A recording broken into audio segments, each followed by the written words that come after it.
अस्सलाम वालेकुम। हमारे पास आज का थ्योरम क्या है जी?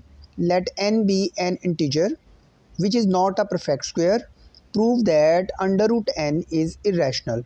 ठीक है, हम इसको प्रूव करना चाहते हैं तो हम सपोज कर लेते हैं on contrary that under root n is rational. हमने इरेशनल साबित करना है, हमने उसका उलट सपोज किया है कि नहीं जी ये रैशनल है। अगर ये रैशनल है तो ये क्वेश्चन फॉर्म में लिखा जा सकता है। Under root n is equal to P over Q where P Q belong to G and Q is not equal to zero. यानी कि अगर रैशनल नंबर है तो ये क्वेश्चन फॉर्म में लिखा जा सकता है और उसका जो डिनोमिनेटर है वो ज़ीरो नहीं हो सकता। और आपको पता है कि ये लाजमी तौर पे लोएस्ट फॉर्म में होना चाहिए, such that common divisor highest common divisor of P Q is equal to one, यानी कि वो लीस्ट फॉर्म में है। हम केस वन ले लेते हैं, कहते हैं जी if N is prime under root n is equal to P over q square इसका मैं ले लेता हूँ तो it implies that n is equal to p square over q square. तो इसको मैं उठा के इधर ले आऊँगा तो मल्टीप्लाई हो जाएगा। It implies that P square is equal to N Q square. अब क्योंकि ये देखो दोनों को मल्टीप्लाई करके ये आ रहा है तो इसका मतलब एन पी स्केयर को डिवाइड करता है। It implies that N divides P square, it implies that N divides P.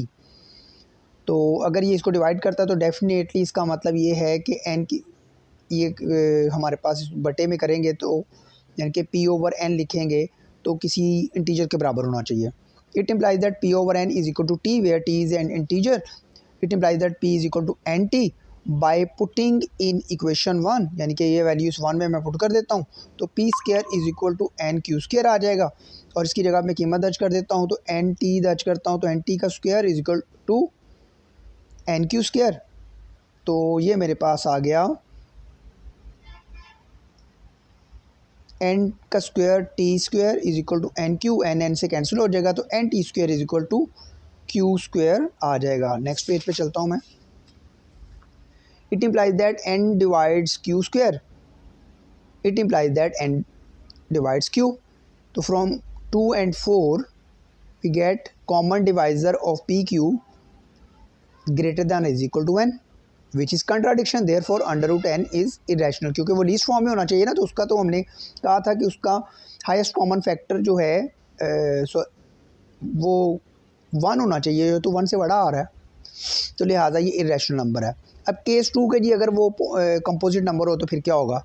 Suppose N is if N is composite then for N under root N there must be two integers R and R plus one such that R less than under root N less than R plus one, यानी कि दो ऐसे integer होंगे कि under root N जो है उन दोनों के दरमियान में एग्जिस्ट करेगा। तो इसको भी इंटीजर होना चाहिए, तो इंटीजर होना चाहिए तो इसको मैं पी ओवर क्यू लिख देता हूँ। क्योंकि यहाँ पे क्यू है मैं पूरे को क्यू से मल्टीप्लाई कर देता हूँ तो ये आ जाएगा Q R less then P less than Q R plus Q. अब मैं यहाँ पे क्या करता हूँ, सारे में से क्यू आर माइनस कर देता हूँ। क्यू आर माइनस कर दिया, इधर ये ज़ीरो आ गया तो zero less than P minus Q are less than Q. इसका मतलब है ये एक रैशनल नंबर आ गया है मेरे पास जो कि क्यू से छोटा होना चाहिए, integer sorry. Thus P minus Q R is the integer less than Q so that under root N P minus Q R is equal to P over Q P minus Q R. तो आप देखें ये तो integer नहीं आया, is not an integer, तो ये integer नहीं आया। लेकिन अगर मैं इसकी जगह कीमत दर्ज करके हल करूँ कैसे, ये देखें under root N into P minus Q R, इसकी जगह कीमत लिखता हूँ पी ओवर क्यू, तो पी माइनस क्यू आर इसको मैं मल्टीप्लाई करता हूँ तो ये पी स्क्वायर क्यू और इससे मल्टीप्लाई हो जाएगा तो ये क्या आ जाएगा पी आर और क्यू क्यू से कट जाएगा। तो मैंने इसको लिखा है पी, बाहर लिखा है तो पी ओवर क्यू ये मेरे पास बनता है। अलहदा बताने के लिए मुझे ये स्टेप नहीं करना चाहिए था, मैं डायरेक्ट ही करता।